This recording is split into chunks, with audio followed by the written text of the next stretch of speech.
বিশ্বকাপ থেকে নিষিদ্ধ হবে আর্জেন্টিনা দল। হ্যাঁ, ঠিকই শুনেছেন, বিশ্বকাপ থেকে নিষিদ্ধ হওয়ার সম্ভাবনা আছে লিওনেল মেসির বিশ্বকাপ জয়ী আর্জেন্টিনা দলেরই। এর মাঝে ফিফা থেকে তাদের দেওয়া হয়েছে সতর্ক বার্তা। এ নিয়ে সংবাদ প্রকাশ করেছে জামিন। বিশ্বের অন্যতম জনপ্রিয় ফুটবল দল, গত বিশ্বকাপের চ্যাম্পিয়ন দল।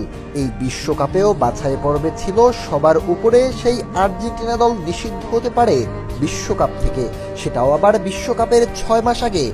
মেসি, এনজো, এমিদের দেখা যাবে না 2026 বিশ্বকাপ খেলতে, এমন সংবাদই হয়েছে প্রকাশ।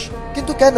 মূল কারণ, আর্জেন্টাইন ফুটবল ফেডারেশনের বিরুদ্ধে উঠেছে দুর্নীতি ও সরকারি হস্তক্ষেপের অভিযোগ, যে অভিযোগের তদন্ত শুরু করেছে ফিফা। সেখানে বড় অঙ্কের আর্থিক লেনদেন, স্বজনপ্রীতি সহ নানা অভিযোগ শোনা গিয়েছে আর্জেন্টিনার বোর্ডের বিপক্ষে।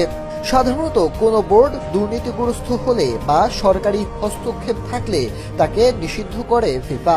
অতীতে কুয়েত, ভারত, পাকিস্তান সহ একাধিক দেশ ফিফার নিষেধাজ্ঞার মুখে পড়েছে।